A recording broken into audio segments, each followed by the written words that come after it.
उनके लिए फीलिंग्स आज भी हैं। 72 साल का एक्टर था जीनत अमान पर लहू, लेकिन मां ने नहीं बसने दिया घर। जीनत अमान कौन है? प्लीज दोस्तों मेरे चैनल को सब्सक्राइब करें, लाइक करें, बेल आइकन दबाना ना भूलें। ये बताने की आज जरूरत नहीं। 70 के दशक को वो हसीना जिसने पर्दे पर सालों तक राज किया, जिन्होंने पर्दे पर बोल्डनेस का परिचय दिया।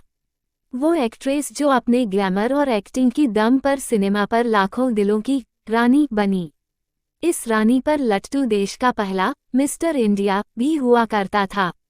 72 साल के ये एक्टर है दीपक पाराशर। हाल ही में उन्होंने जीनत को लेकर अपने प्यार के बारे में बातें की। उन्होंने क्या कहा चलिए आपको बताते हैं। नागाजे मोहब्बत आगाजे मोहब्बत का अंजाम बस इतना है, जब दिल में तमन्ना थी अब दिल ही तमन्ना है। ये शायरी 72 साल के उस एक्टर पर बिल्कुल फिट बैठती है, जो एक हैंडसम और स्टाइलिश एक्टर रहे, जिनकी 6 फीट की हाइट, अमिताभ बच्चन की तरह पर्सनैलिटी और जिन्होंने अपने लुक से बहुत लोगों को अपने दीवाना बनाया। क्या आप जानते हैं कि ये एक्टर जीनत अमान से शादी करना चाहते थे, लेकिन उन मां ने ये होने नहीं दिया। सालों बाद एक्टर ने खुद इस किस्से को बयां किया और जाहिर किया कि जीनत अमान के लिए उनके मन में आज भी फीलिंग्स हैं। जीनत अमान कौन है, ये बताने की आज जरूरत नहीं। 70 के दशक को वो हसीना जिसने पर्दे पर सालों तक राज किया, जिन्होंने पर्दे पर बोल्डनेस का परिचय दिया। वो एक्ट्रेस जो अपने ग्लैमर और एक्टिंग की दम पर सिनेमा पर लाखों दिलों की रानी बनी। इस रानी पर लट्टू देश का पहला मिस्टर इंडिया भी हुआ करता था। 72 साल के ये एक्टर है दीपक पाराशर। हाल ही में उन्होंने जीनत को लेकर अपने प्यार के बारे में बातें की। उन्होंने क्या कहा चलिए आपको बताते हैं। जीनत अमान के साथ फिल्म इंसाफ का तराजू में साथ काम करने वाले दीपक पाराशर के मन में एक्ट्रेस को लेकर खास लगाव था। इस बातचीत में आगे कहा कि ये वो दौर था जब हम दोनों पर्सनल लाइफ में बुरे वक्त से गुजर रहे थे।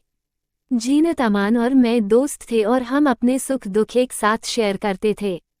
उन्होंने आगे कहा कि दोस्ती के इस रिश्ते में हम दिन ब दिन करीब आते गए। मेरी माँ को भी इसकी जानकारी थी। बात आगे तक बढ़ती उससे पहले मेरी माँ ने इस पर फुल स्टॉप लगा दिया। माँ ने कहा था, अगर तुम उससे शादी करोगे तो तुम सफल नहीं होगे। तो मैं असमंजस में था। जब दीपक से पूछा गया कि उन्होंने जीनत का साथ क्यों छोड़ दिया, तो उन्होंने कहा, ऐसा इसलिए था क्योंकि उसके साथ बहुत कुछ चल रहा था। संजय खान के साथ जीनत के खराब रिश्ते के बाद और उन्हें अकेला छोड़ना जरूरी था। हमने इसके बारे में कुछ बातचीत की और उन्होंने मुझे बताया कि वो इसके बारे में निश्चित नहीं थी, क्योंकि वह केस लड़ रही थी और खुद को बर्बाद महसूस कर रही थी। एक्टर ने 10 साल पहले जीनत से अपनी आखिरी मुलाकात का भी जिक्र किया। दीपक ने कहा, जीनत जैसी कोई लड़की नहीं। एक्टर ने आगे अभी आखिरी मुलाकात के बारे में बताया। उन्होंने कहा, साल 2014 में मैं उनसे एक फैशन शो में मिला था। तब मैंने उनसे कहा कि मैं उन्हें अपनी दुल्हन बनाना चाहता हूँ। मेरे मन में अभी भी उनके लिए फीलिंग्स हैं। वो सबसे अच्छी माँ, सबसे अच्छी बेटी हैं और वो एक ग्रेट वाइफ हैं। मुझे उन पर बहुत गर्व है। प्लीज दोस्तों मेरे चैनल को सब्सक्राइब करें, लाइक करें, बेल आइकन दबाना ना भूलें।